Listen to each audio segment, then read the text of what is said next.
सरजी।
चलो मने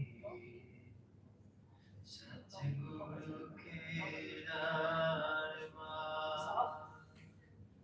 सूरत शब्द के मेले जोड़ के कर दे बेड़ा पार, कर दे बेड़ा पार। चलो मने सतगुरु के दरबार, सूरत शब्द का मेले जोड़ के कर दे बेड़ा पार, कर दे बेड़ा पार। पाप शाप त्रेता पमिताए, गुरु का पावन नाम, गुरु जी की चरणे रूढ़ि में सब जी, स्वर्ग और सुर नामा। पाप शाप त्रेता पमिताए, गुरु का पावन नाम, गुरु जी की चरण रूरे सब जी, स्वर्ग और सुर रामा। गुरु की माया गुरु जी जाने, इलम परम्पार, इलम परम्पार। चलो मने सतगुरु के दरबार, सूरत शब्द का मेले जोड़ के कर दे बेड़ा पार, कर दे बेड़ा पार। तीन लोक में खाकी नहीं है, गुरु से बड़ा सहारा, सच्चे मुझे वाले रे जाने प्यारे, सत्य गुरु का जितारा।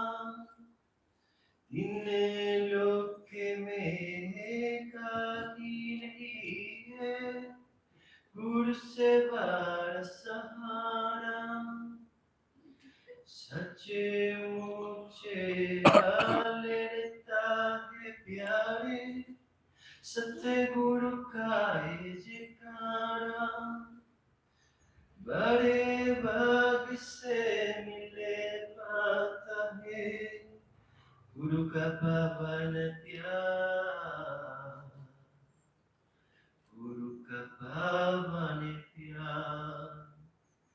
चलो मनी सत्य गुरु के दरबार, सूरत साधका मेरे जोड़े थे, कर दे बेड़ा पार, कर दे बेड़ा पार।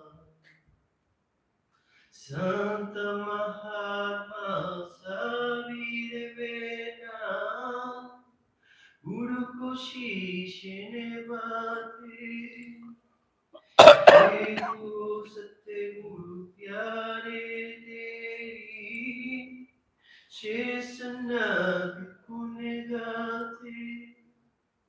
संत महात्मा सबीर बेटा, गुरु को शीश नवाते, जीवो सत्य गुरु प्यारी तेरी, शेष नागा गुण गाते।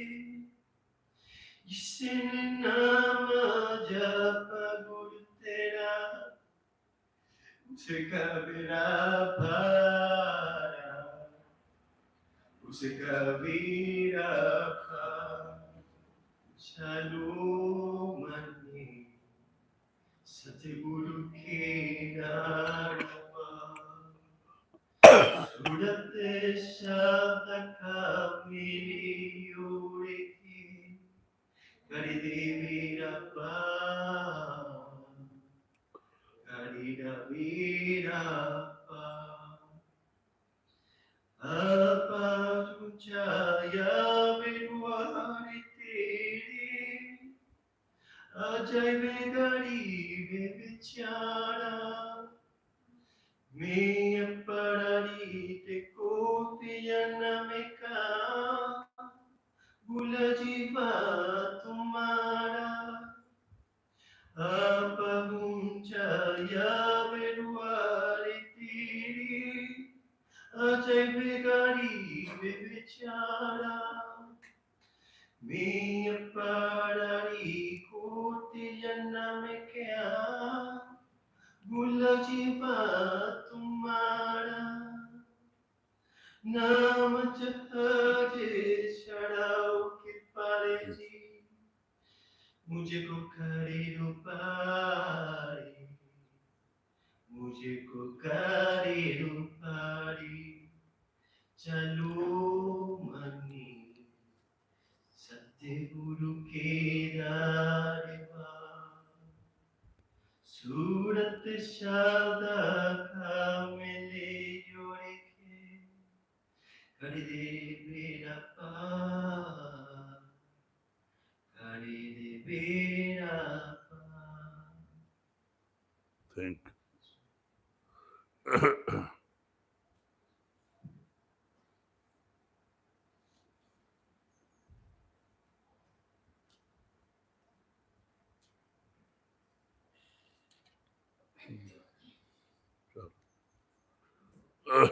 राधा स्वामी संतों की वाणी वाणी स्वामी जी महाराज की उपदेश शक्ति के आधार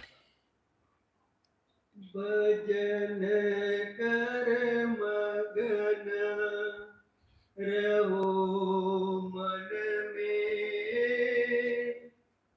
भजन कर मगन रहो मन में।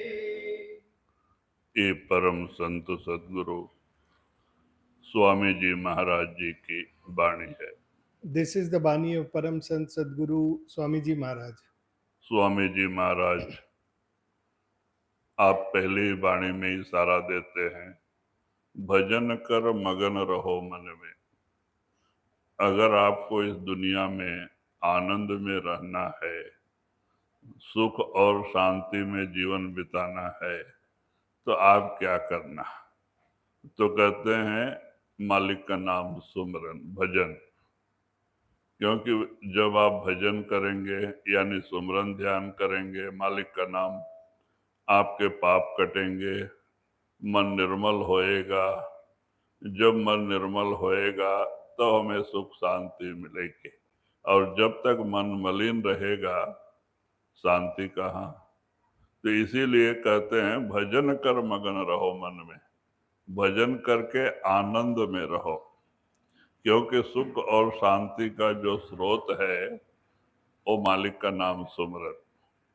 हम दुनिया का सुमरन करके दुनिया से बंधे हैं, अब नाम का सुमरन करके इससे छुटकारा पाना है, भव सागर से निकलना है। बस एक ही रास्ता है जो हमें संत महात्मा देते हैं। तो इसीलिए आज हम तरह तरह के दुखों में ग्रसित हैं। अच्छा, In the first line of the Bani, Swamiji Maharaj says that if you want joy in your life, then you be happy in doing bhajan of Sadguru, of God Almighty. And with that, you will get joy and you will get happiness. And this is because by doing your bhajan, by doing your meditation, you will be cleansing your mind. And when the mind is cleansed, it becomes a source of joy and happiness. It becomes a source of peace. And if the mind is impure, then there is no question of getting peace, there is no question of getting joy, because we are constantly being pulled by all these worldly pulls outside, and that is why the mind is very turbulent and very impure. And by doing Simran, we slowly but surely clean that mind, and then we are able to get that joy and peace. The only spring that is there which gives joy is the one that flows from God Almighty, and that is the spring that gives us joy and happiness if we are able to drink that. And otherwise we are drinking all the pleasures of this world, and that is what is causing us unhappiness. So we should work, we should do our meditation, we should do our simran and dhyan, and get to that spring of joy that is coming from God Almighty. आज हम रात दिन दुनिया का चिंतन, tension, सुमरन करके आज हम दुखी हैं। इसीलिए हमें देख के संत महात्माओं को दया आती है और हमें सुख और शांति में रहने का उपाय बताते हैं कि भाई मालिक का नाम सुमरन। अगर मालिक का सुमरन करेंगे, जो मन कर्म करवाता है, कर्मों की मैल मन पे ही चढ़ती है, मन सदियों से, करोड़ों जन्मों से मलिन है, ना मालूम कितने जन्मों के कर्म उस पे चढ़े हैं, वो पाप जाने के लिए सुमरन की जरूरत है। So if the mind is impure because of the filth of the karmas, not only of this life but of tens of millions of previous lives, whenever we do some deed, that the soil of that deed is covers up the mind, and that can be cleaned by doing simran. तो इसीलिए महात्मा हमें सरल तरीका बताते हैं, मालिक का नाम सुमरन। इसके लिए आपको बाल बच्चा छोड़ने की जरूरत नहीं है, घर मकान त्यागने की जरूरत नहीं, भिक्षा मांग के खाने की जरूरत नहीं। महात्मा कहते भाई जहाँ परमात्मा ने भेजा है वहां रहो, अपनी मेहनत की कमाई करके खाओ, जो आता है उसको खिलाओ, मालिक की भजन बंदी करो। कहते हैं कि बाहर क्या है, सब भ्रम भुलाई, कुछ नहीं है, सब परमात्मा ने आपके अंदर सारा खजाना रख के भेजा है। और वो परमात्मा भी जिसको भी मिला है, ये 6 फीट के मंदिर के अंदर ही मिला है। बाहर ना आज तक किसी को परमात्मा मिला, ना आगे भी मिलेगा। We are constantly stressed by the pulls of this world outside, and we carry the tensions of this world. Looking at our stress and looking at our tensions, God Almighty has taken mercy on us, and He has given us a very straightforward path of doing Simran. And He says that you live happy by doing that Simran of God Almighty. You be merry in the thought of God, in the will of God, and you take care of your family that way, and you also take care of any visitor who comes to your house, and be satisfied in the will of God Almighty. सवेरे उठ के 2-2.5 घंटे उस मालिक की याद में बैठो, क्योंकि सवेरे का समय सब महात्माओं ने उसकी बड़ी महिमा गाई है। उसको ब्रह्म मुहूर्त समय कहते हैं, अमृत बेला कहते हैं। हम सो के उठे होते, हमारा मन साफ शांत होता है, लेकिन जैसे जैसे दिन चढ़ेगा मन चंचल होते जाएगा। तो सवेरे का समय भजन के लिए बड़ा अच्छा होता है, इसीलिए सब महात्माओं ने उस समय की महिमा गाई है। आप भी सवेरे उठ के बैठने की कोशिश करो। You should try and get up early morning and sit for your meditation. That morning time is what is called as Amrit Vela, where it showers nectar. And that is because the mind is very still and very quiet, and you are able to more enjoy your meditation and do better meditation at that time.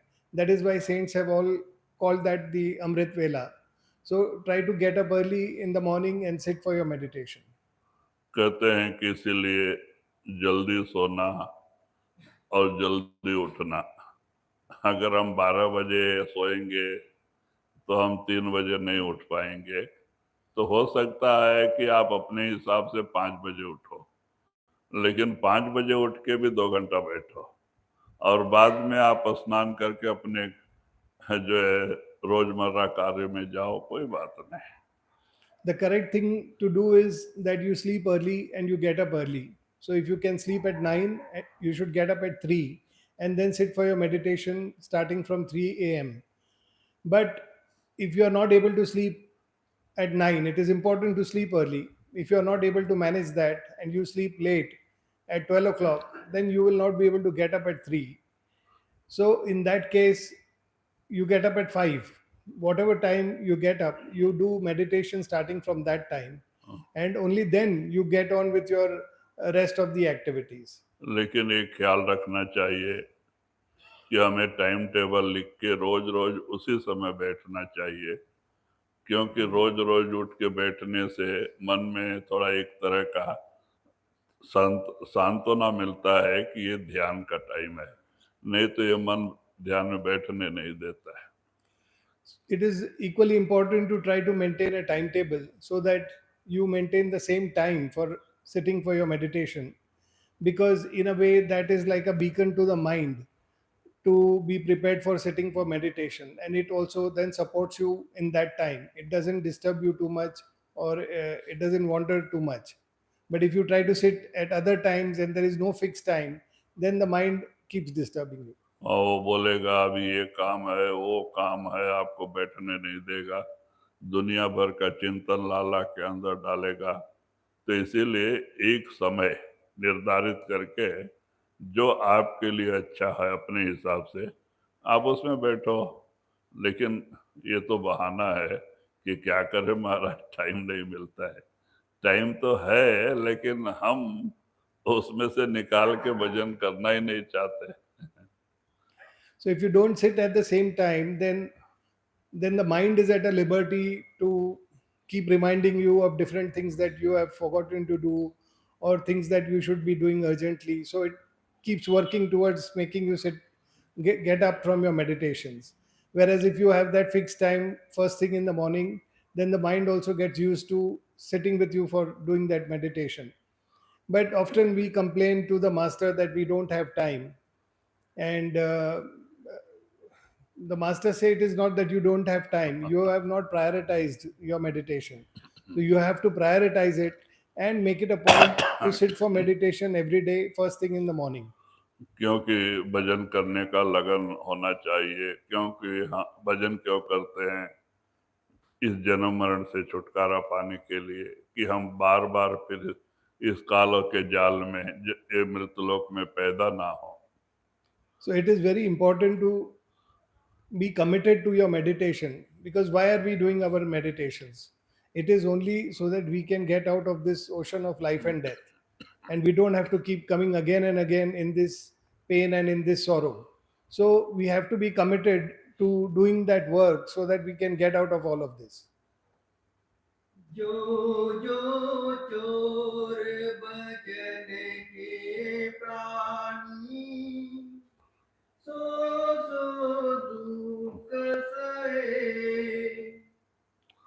आगे जो जो चोर भजन के प्राणी, सो सो दुख सहे।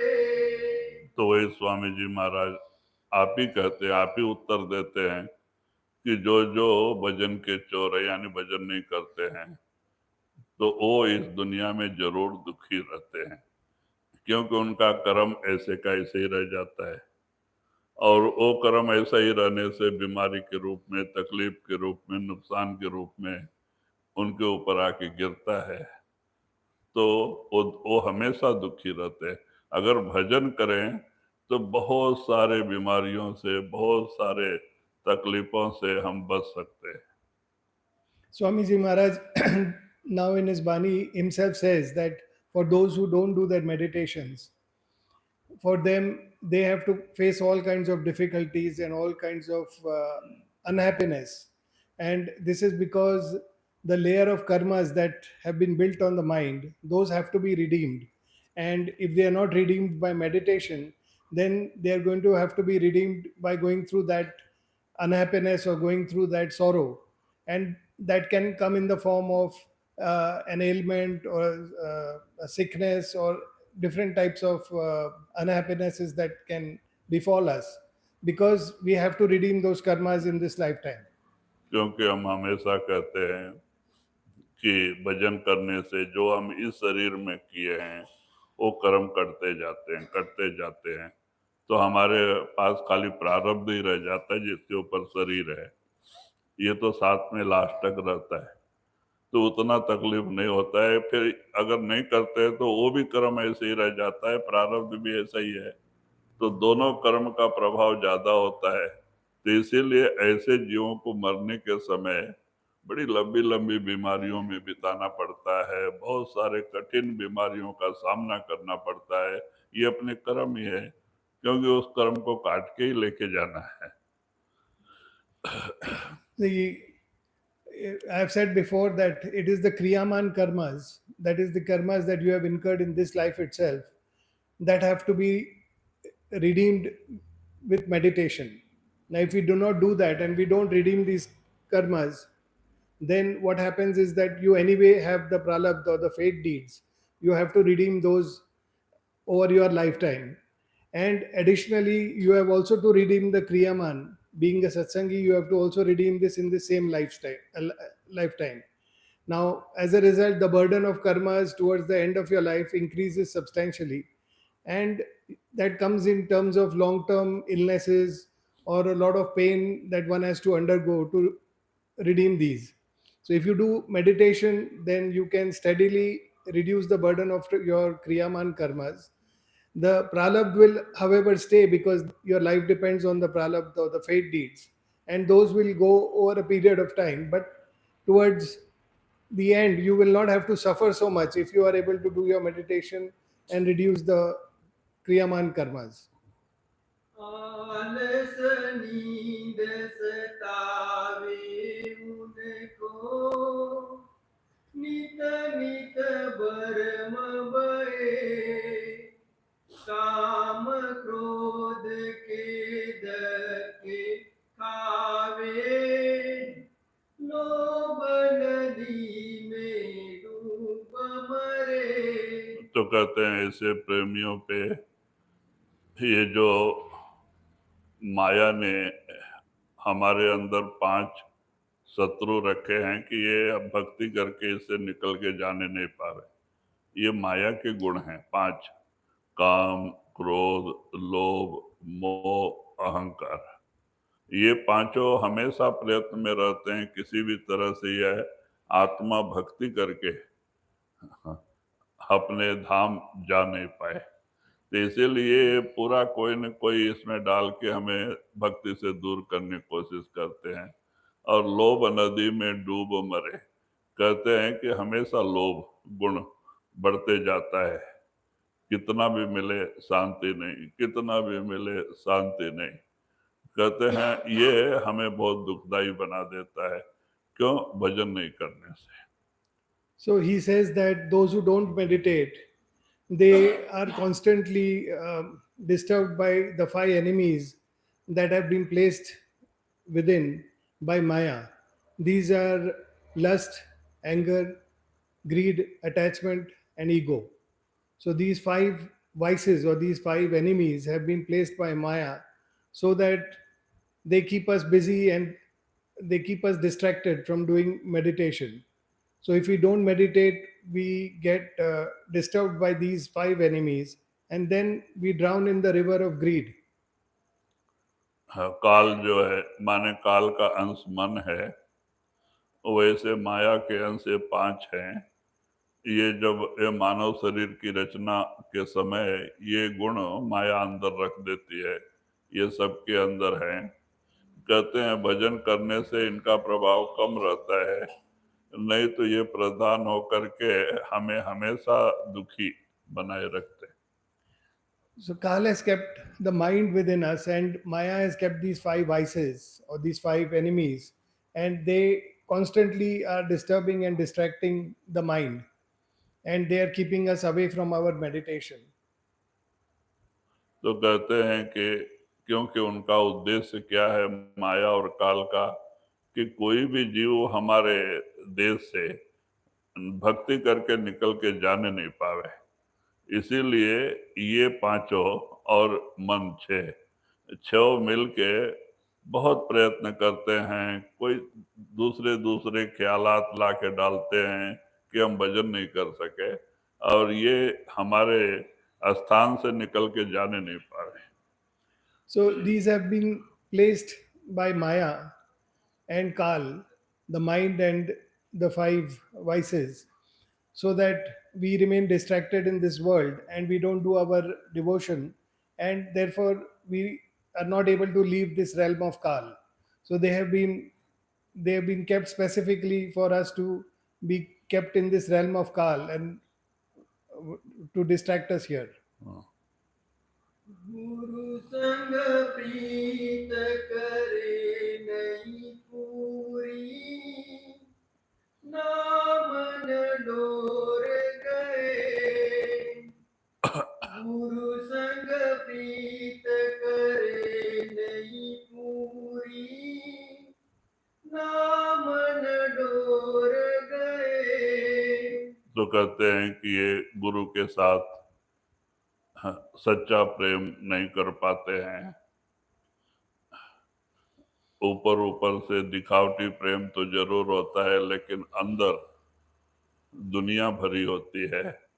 सच्चा प्रेम प्यार तो हम दुनिया को दे बैठे हैं, कुटुंब परिवार को दे बैठे हैं और दुनिया के सामान का रूप हुए हैं। ऊपर ऊपर गुरु भक्ति करने की कोशिश करते हैं तो गुरु खुश नहीं होता।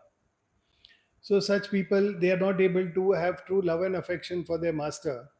Outwardly, they show love and affection for the master, but within their hearts, they have the whole world and everything else filled in, and there is no space for that love and affection for the master. They have that drawn by the world outside, they have that drawn by the families, they have that drawn for the possessions. So they are all uh, having all that love and affection for these things, but they are not able to have that for the master. अगर सच्चा गुरु से प्रेम प्यार होता तो वो 2.5 घंटे रोज भजन जरूर करेगा और सत्संग में रोज हाजिरी देगा।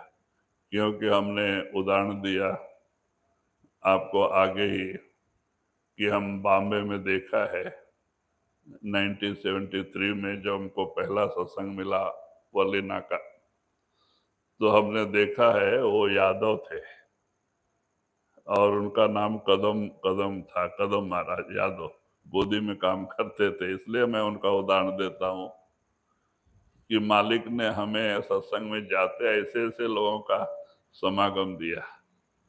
मोटा आदमी जो स्टीमर से सामान आता था विदेशों से, खाली करना लोड करना, तो ऐसे में पहलवान लोगों की जरूरत है, पढ़े लिखे लोगों की जरूरत नहीं होती। So, I often give this example of Mr. Yadav, and he used to come in the Varli Satsang in Mumbai, and he never missed a satsang. Every day without fail, he would be attending the satsang.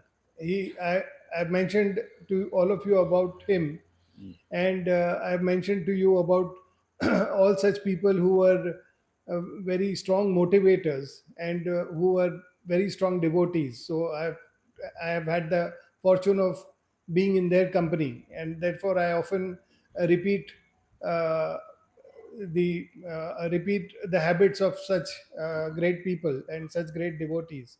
So he was a very strong man working in the docks.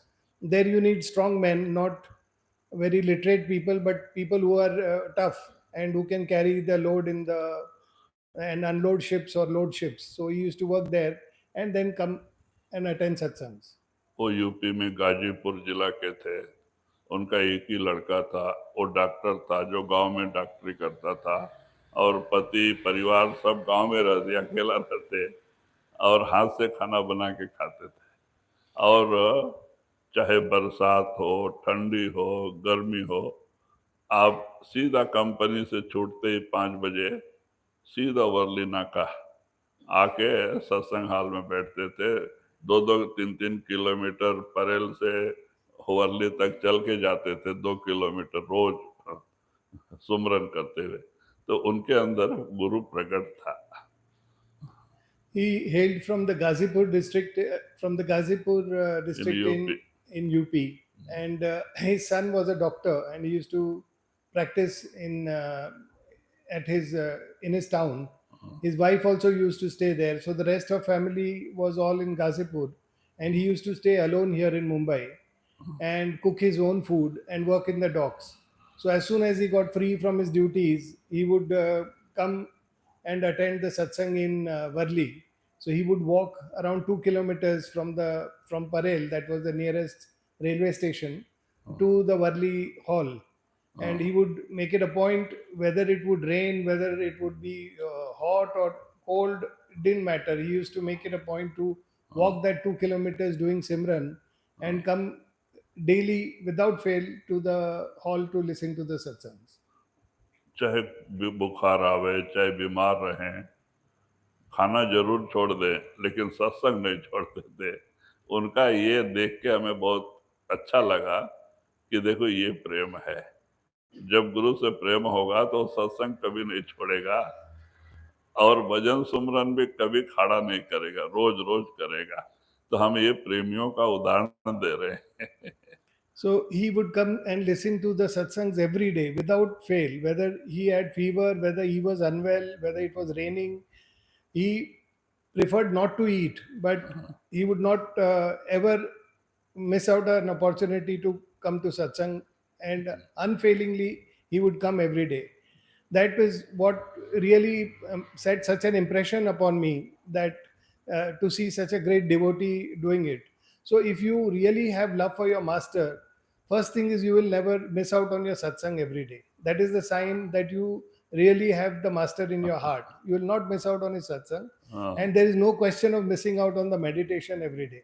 So if you love your master, then these two things are the pointers to your true love for your master. और एक थे, वो तमिलनाडु के थे, taxi driver सुंदर। ये मोरे को अच्छा मालूम है, सुंदर है। तो लेकिन उनको गुस्सा ज्यादा था, रात भर टैक्सी चलाते थे। लेकिन बाबा जी से प्रेम प्यार बोला तो एकदम अटूट। तो हम लोग दादर रेलवे स्टेशन पे हम RR सिंह, राम दुलार सिंह जाते थे, रात भर बैठने नहीं देते थे। खड़ा वो चर्चा चालू किया तो बंद ही नहीं होता था, गुरु महिमा। जबकि टैक्सी ड्राइवर और कोई थक के बैठना चाहे तो गुस्सा होते, तो गुस्सा बहुत ज्यादा, दुर्वासा जैसे। कहते अरे क्या तो प्रेमी बनता है, तो गुरु के लिए खड़ा भी नहीं हो सकता।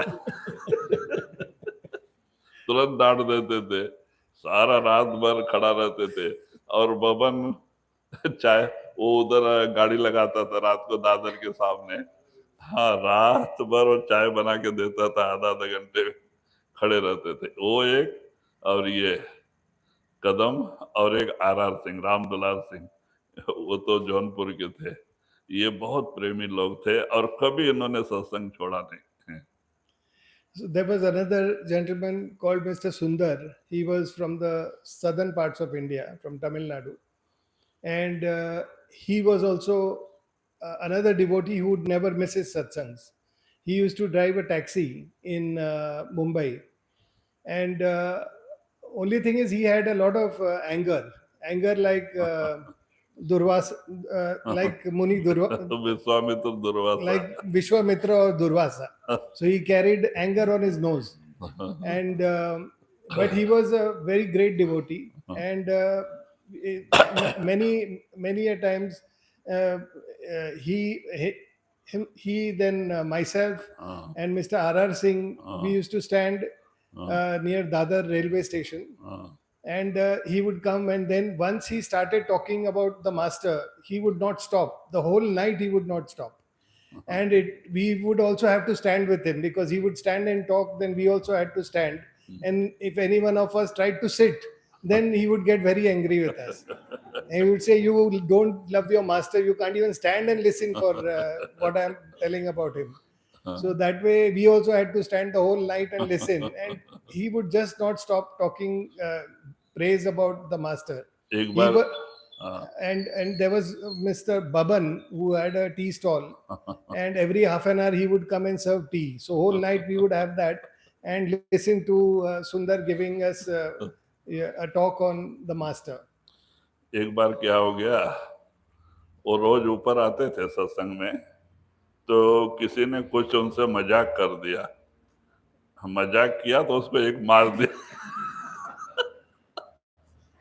उसको एक लगा दिया जोर से, वो बेचारा स्वयं के हट गया।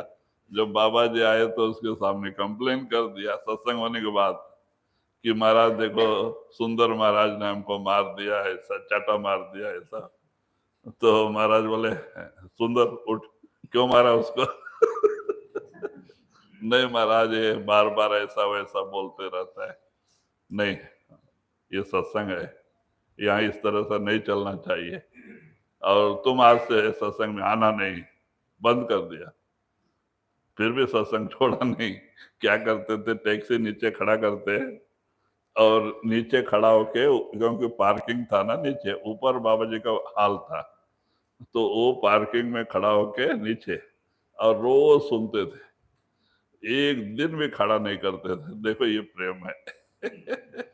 So once it so happened that some person used to make fun of him, and on one such day when he made fun of Sundar Maharaj, Sundar Maharaj gave him a tight slap, and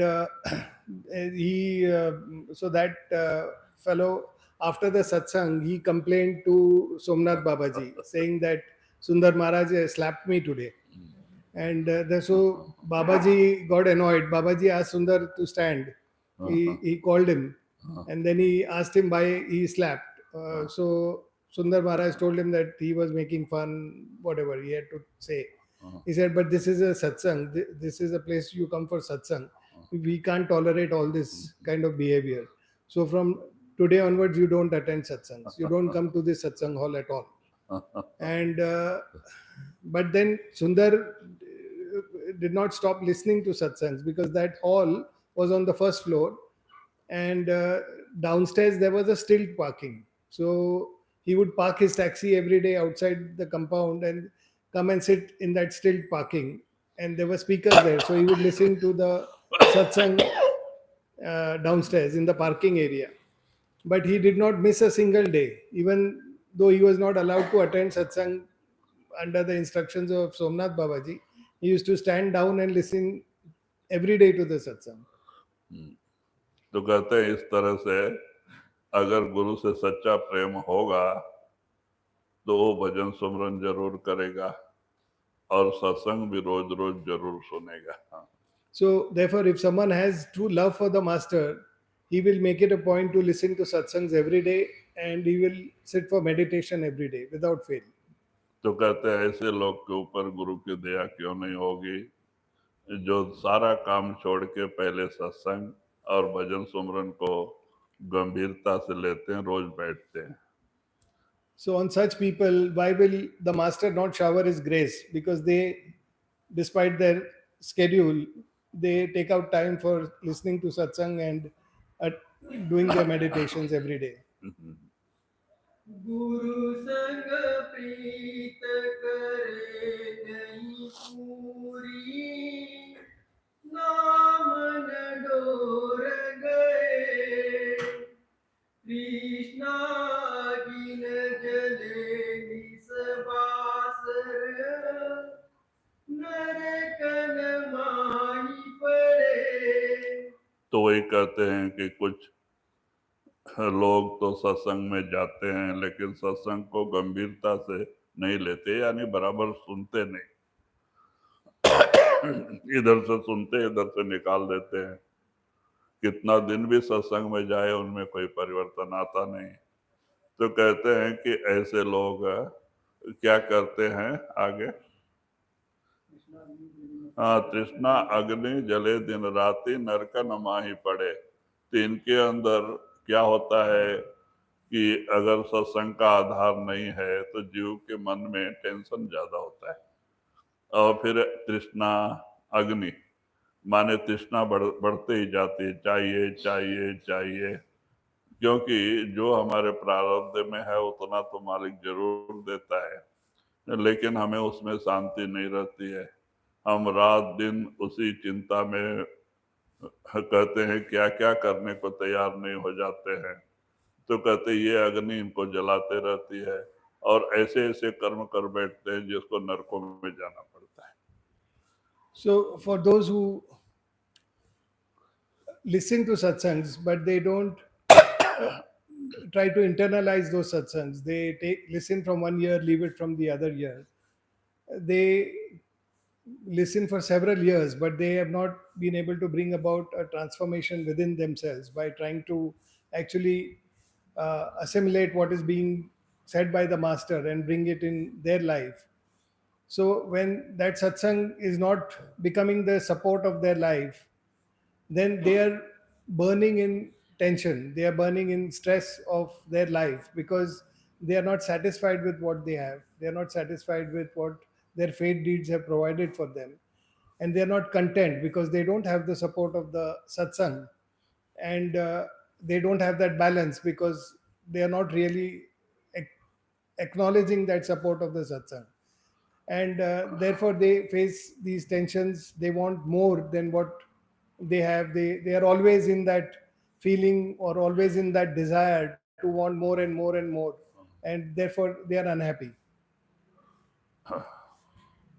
संतन सात विरोध बढ़ावे, उलटी बात कहे, सत्संग महिमा मूल न जाने, मेड़ चाल में नीत पचे. तो कहते हैं कि ऐसे जीव सत्संग अर्थ नहीं होता, उनको समझ नहीं पाते, तो सत्संग संतों की निंदा करने लगते हैं. कोई कोई विरोध भी करने लगता है कि ये सब ऐसा ही है जो ये पसारा है, ये दुनिया को फंसाने के लिए ऐसा किया गया है, कुछ भी बोलते हैं. हाँ, तो कहते हैं कि इस तरह से निंदा करके और फिर दूर होते हैं. ये किसके लिए कहते हैं? जो संसारी लोग हैं. वो सत्संग में आते हैं, मानते नहीं और चुप भी नहीं रहते, निंदा करके कर्म बढ़ा लेते हैं. So those who don't understand the essence of the teachings of the master, the essence of satsangs that they give, those people fall into this uh, trap of the stress, trap of the sorrow that surrounds them because of their desires, and eventually they start slandering against the masters. They talk ill about the masters. They lose faith in the masters, And these are typically worldly people who are trying to listen to the satsang, not making any, not taking the essence of what is being explained by the masters, and unnecessarily by slandering or by speaking ill or losing faith in the masters, they are building up their own karmas. तो कहते हैं कि भेड़ चाल में नित्य पचे, ऐसे दुनियादार लोग हैं, कहते हैं कि जैसे भेड़ चाल कहते हैं, और भेड़ जो है सामने नहीं देखती है, वो आगे चलने वाले भेड़ के पैरों की तरफ देखते रहती है। एक भेड़ जाके बावड़ी में गिरा तो सब जाके गिरेगा, वो नहीं देखेगा कि क्या है। तो कहते हैं ऐसे ये दुनियादार लोग हैं, वो जो उनके बुजुर्ग लोग चल के गए उसी पे उनके पिताजी और परिवार चलता है, तो उसी पे ये भी चलते हैं और उसका अच्छा बुरा नहीं समझ पाते। So they are like that flock of sheep or herd of sheep which follow each other. They follow the footsteps of the sheep that is walking in front of them, and they are not caring about where the herd is walking towards. So if the sheep in the front fall in a ditch, then everyone starts falling in the same ditch. So they are not looking here and there or seeing where they are walking. They're simply following the footsteps of what they are seeing. So, like that, these worldly people are going in the same form, only looking at what their ancestors, what the others have done, and just chasing and walking on the same uh, footprint of their ancestors or their elders. सत्संग महिमा मूल न जाने, भेड़ चाल में नीत पचे, धन और मान भोग रस चाहे, रोग शोग में आन पसे।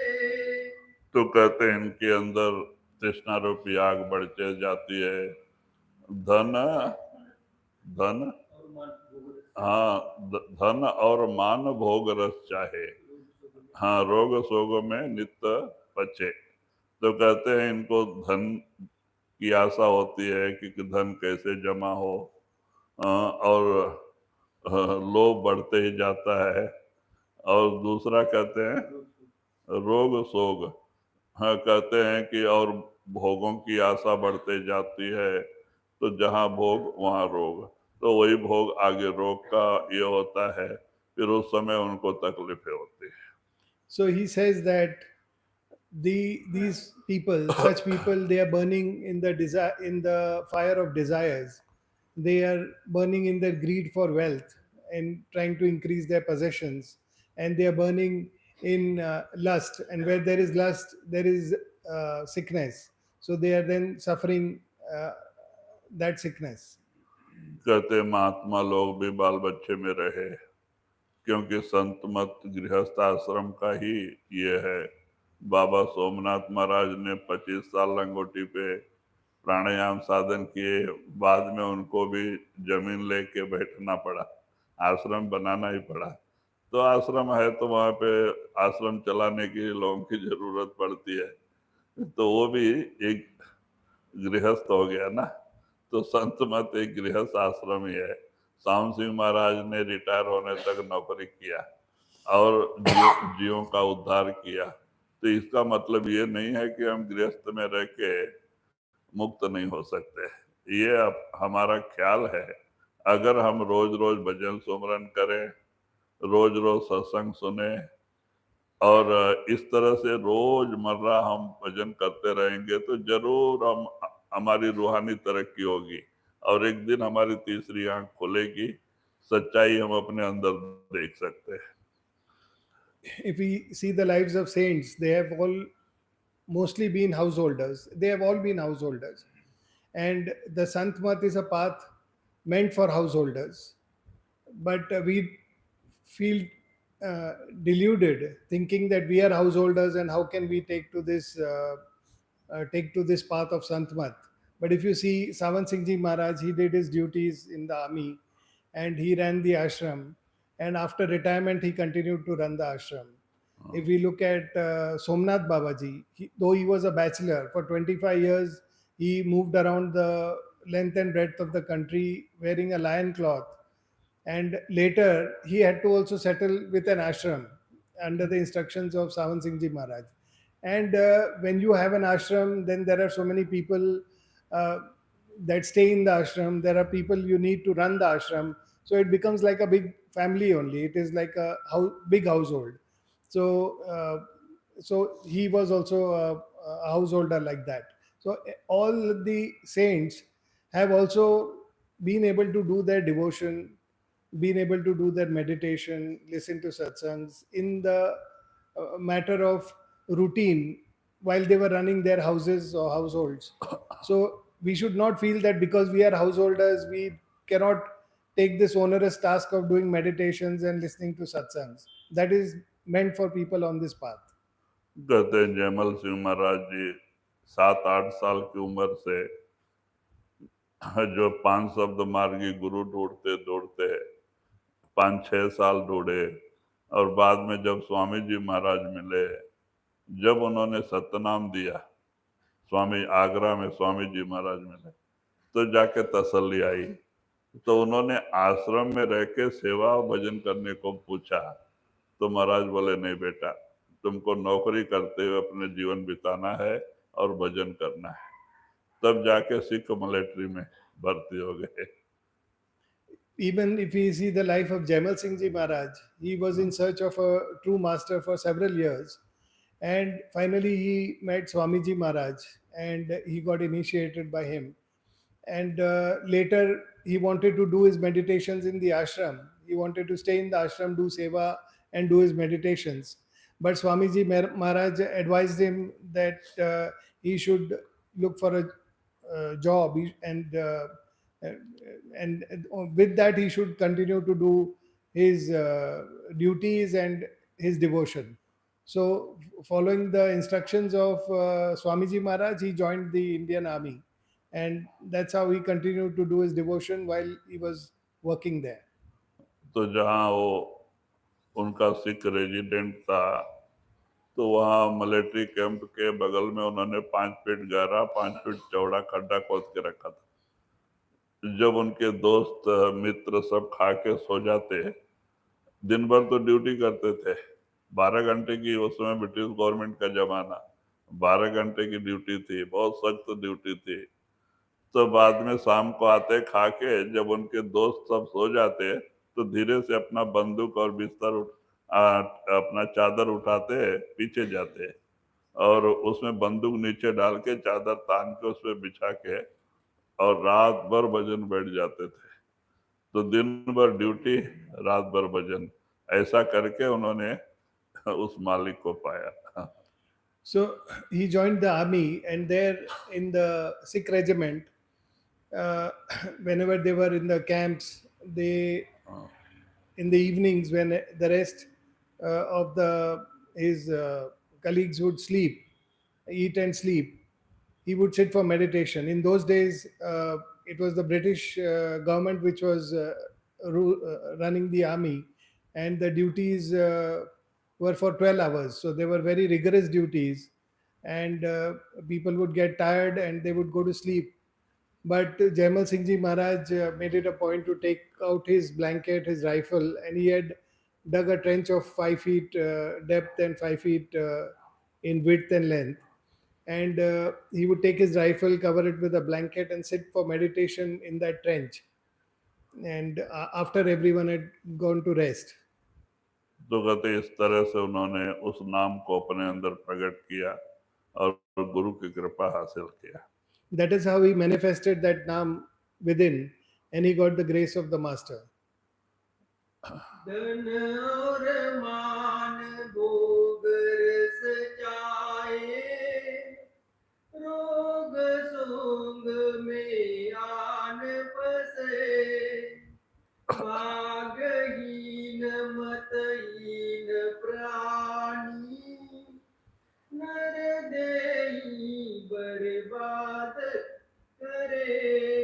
तो वही स्वामी जी महाराज कहते हैं कि इतना सुंदर अवसर मानव शरीर पाके और कामिल मुर्शिद पूरा गुरु मिलके नाम मिलके अगर हम भजन सुमरन नहीं करते हैं तो हमें कहते भाग्यहीन नर।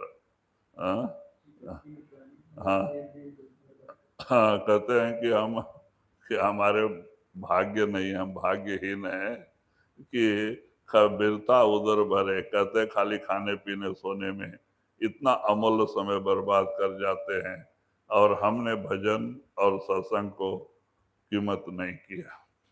So he says that for those who are not doing their meditations and listening to satsangs, such people are indeed unfortunate because they have wasted this priceless opportunity of this human life, wasting it only on eating food and um, living for mundane activities. क्योंकि ये शरीर special है, परमात्मा ने इसे खुद 9 महीने में सवार के और इसके अंदर अपनी सारी बादशाहत रख के आप खुद अंदर बैठा है। अपने पास आने का रास्ता भी खुद इसी के अंदर रखा है। ऐसा इसीलिए इसे नर नारायणी शरीर ऋषियों मुनियों ने कहा है। कहते ऐसा शरीर परमात्मा ने दिया था इस भव सागर से पार होने के लिए, इस दुख से छुटकारा पाने के लिए। अगर वो काम हमने नहीं किया तो सब काम करके कोई फायदा नहीं। Because God Almighty has given us this priceless opportunity of a human life, and as a human, as He has created this special body, which can transform one from being a human to God Almighty. He has created this special body where He resides within this body. He has created the path to go and meet Him in this body itself, and this is like a gateway for of getting salvation and getting out from this ocean of life and death. So if we are not taking that opportunity for which this special body has been given to us, then we have just wasted it like any other body. कहते जैसे जानवर हैं, प्राणी हैं, खाने पीने सोने में इतना अमूल बर्बाद कर गए और वही हालत हमारी हो तो कहते हमने अपना कितना नुकसान कर लिया। कबीर साहब ने कहा है, कहता हूँ कह जाता हूँ कहूँ बजाए ढोल, श्वासा खाली जात है 3 लोग का मोल। ये श्वास एक एक 3 लोग से भी कीमती है और उसकी कदर हमें नहीं पता, हम उसे यूं ही फेंक दे रहे हैं। परिणाम क्या होता है, जिन चीजों को हम अपना बनाए बैठे हैं, दुनिया के सामान, दुनिया के लोग, वो अपने नहीं हैं। ये 4 दिन हमारे पिछले कर्मानुसार हमारे साथ आए हैं और उनको फिर यहीं छोड़ के जाने के समय बड़ा दर्द होता है। If we look at the animals, they spend their entire lives eating, drinking, and sleeping. So if there is no distinction between what we do as humans and what the animals do, then indeed it is a very uh,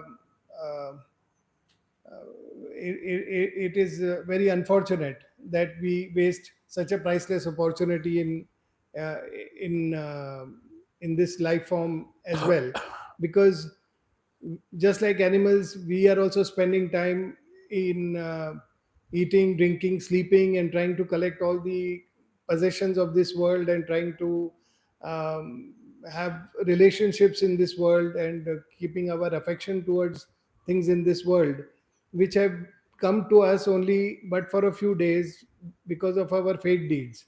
And at the time of death, we'll have to leave all of these things behind. None of these will come with us. So we would also have wasted our lives just like the animals have uh, done, and there will be no difference between what they are doing and what we are doing. तो हमें चाहिए इसकी कदर करें, रोजाना 2.5-3 घंटे सवेरे उठ के बैठें और ये 6 चक्कर पार करके 7वें में आ जाएं, अपनी तीसरी आंख खोल लें। हम तीसरी आंख खोल के देखेंगे, हमें सच नजर आएगा। आपके अंदर सब खजाना ही खजाना भरा पड़ा है। आपके अंदर 33 करोड़ देवी देवता हैं इसी 6 चक्कर में। ऊपर ब्रह्म पार ब्रह्म भी है। कितने जो है तेजस्वी आत्माएं अंदर रहती हैं, आप अपनी आंखों से देख सकते हैं। So therefore, we have to understand the distinction of this priceless opportunity of a human life. And we should try to do our meditation every day. We should spend that 2.5, 3 hours doing our meditation. When we do that, we will be able to cross these 9 doors and come to the 10th door. At that 10th door, when we open our third eye, we will see for ourselves of the kind of treasures God Almighty has kept within us. We will see the 6 chakras below, and there are 330 million gods and goddesses living there. So we will see for ourselves all these gods and goddesses. When we go above, we can see Brahm, we can see Par Brahm. So the amount of treasures that have been kept inside by God Almighty, we can see for ourselves when we make use of this priceless opportunity. तो कहते हैं इतना कीमती शरीर को हमें यूं नहीं खोना चाहिए, हमें श्वासोश्वास उस नाम रूपी धन को इकट्ठा करना है, जो धन हमारे साथ जाएगा, हमें अपने पिता परमात्मा से मिलाएगा। जिस धन को न चोर चुरा सकते हैं, न भाई बंधु छीन सकते हैं, जो कमाता है उसी के साथ जाता है, और नाम रूपी धन। So therefore, we should make the most of this opportunity, and with each breath, we should build that wealth of Naam, which will stay with us, which will nobody can steal from us. No thief or no friend or no relative can deprive us of that wealth of Naam, which we build with each breath.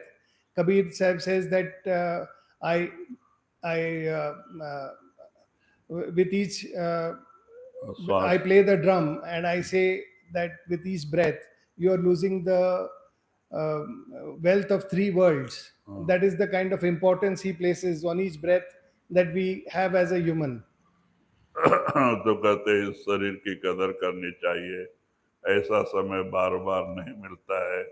करोड़ों जन्मों के पुण्य से हमें ये साथ मानव शरीर का साथ मिला है। इसमें हमें अपना काम करना, अपने आत्मा का उद्धार करना, कि आत्मा इस भवसागर से पार हो जाए, ये दुख से छुटकारा पा जाए। This life is not to be taken lightly. We have got it after millions of good deeds done in earlier lives, and we have got it with the grace of God Almighty and the grace of our Sadguru. So we should not just fritter away this priceless opportunity. भागहीन मतहीन प्राणी नर देही बर्बाद करे, ऐसी दशा माई नित बरते, हम क्यों करे समझाए सके। तो कहते हैं कि जीव ऐसा सुंदर मानव शरीर का कीमत नहीं समझ सका और इसे बर्बाद कर रहा है। तो कहते हैं कि सत्संग के जरिए तो महात्माओं ने बहुत तरह तरह समझाने की कोशिश किया, और दूसरा कोई रास्ता नहीं है। तो कहते हैं जो संस्कारी आत्माएं होती हैं, उनको संतों का एक वाक्य काफी होता है। वो बाण जैसे दिल में लगता है और उनकी काया पलट हो जाती है, और वो उनके हुक्म पे चलने लगते हैं। So Swamiji Maharaj says that this unique opportunity can only be explained by the satsangs, by the masters, and only those who have impressions, past impressions from earlier lives, they can understand and make sense of what the masters are trying to explain. And each sentence that the master says hits them like an arrow, and it transforms or brings about a transformation in them, so that they take immediately to the path and they follow the instructions of the master. और कोई दूसरा रास्ता समझाने सत्संग के अलावा महात्माओं के पास और कुछ है नहीं। And other than the satsangs, there is no other way that the masters can explain this to the jiva. ऐसी दशा माई नित बरते, हम क्यों कर समझाए सके। साध गुरु का कान माने, मन मत अपनी ठान डरे। तो फिर वही स्वामी जी महाराज कहते हैं कि जो साधु और संत जो कुछ कहते हैं हमारे भले की कहते हैं, क्योंकि हम रात दिन दुनिया का चिंता करके हाय हाय करते देख के उनको दुख होता है, और वो हमें समझाने की कोशिश करते हैं किस तरह से चलो, आपको इसी जन्म में सुख और शांति मिलेगी और ये मानव शरीर में आने का मकसद पूरा हो जाएगा। So, the masters, the saints, they look at the jiva and his suffering. When they see us suffering, they keep telling us again and again on how we should go about our lives so that we are able to overcome that sorrow that we are in, overcome that pain that we are suffering. Because seeing that pain and seeing that sorrow only, they are trying to awaken us, and they are trying to give us their teaching and give us their explanation that you follow their teachings, overcome that sorrow, and not only that, you will get the joy of going within, and you will also achieve the purpose for which you have been given this life. हम आत्माओं के बात को नहीं सुनते, अपने मन की बात मानते हैं, और मन शैतान है, और मन काल का एजेंट है। वो नहीं चाहता है कि ये किसी तरह का भक्ति करके अंदर जाए, तो इसीलिए कहते हैं कि मनमत पे चलेंगे तो हम गुरुमत माने गुरुमुख हो नहीं सकते, क्योंकि दोनों में बहुत फर्क है। या तो मन का कहना मानो या तो गुरु का कहना मानो। हाँ, अगर हम गुरु का कहना मानेंगे तो मन को दूर करना पड़ता है। वो जो भी कहता है नहीं, महाराज ने जो कहा हमें करना है, जो भी कहता है नहीं, आज तो टाइम नहीं है, कल एक मन के ऊपर आपको एक कहानी बताएंगे अड़बड़ंग नाथ का बहुत अच्छी कहानी है।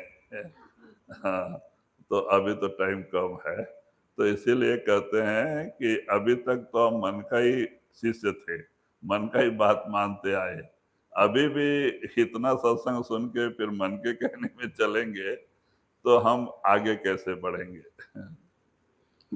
But the but we listen to our mind, we don't listen to the masters. The gurumukhs, they listen to the masters, but the rest of us listen to our mind, and we are therefore manmukhs. And the mind is the devil, the mind is an agent of Kal, and he is never going to allow us to go on this path as being explained by the masters. So we are constantly driven by the mind. Though we listen to the masters, the mind does his advocacy on us, and then we start following the mind. So how do we move? There are only two ways. There is either you are a gurumukh or you are a manmukh. So either you follow the master or you don't follow the master, and you follow the mind. So if we want to start following the master, then we have to make a very clear distinction. When the mind starts his advocacy with us, we have to be very clear that no, the master has said this, I'm going to follow the master. So you don't listen to the mind. So whatever the mind says, don't listen to the mind and say that I'm going to listen to what my master has told. When you are able to discern between these two, you will start following what the master is trying to tell you. I have a story to tell you on the mind. Adanganath. अड़बड़ंग Adbadangnath. Adbanginath. So, but that there is not enough time now, so I will tell it tomorrow. वही पढ़ो, पूरा पढ़ो। कितना है? ज्यादा है? हो अभी बहुत है, कल होएगा। अच्छा ठीक है, हाँ तो वही पढ़ ले। ऐसी दशा माहिनित बरते, हम क्यों कर समझाए सके।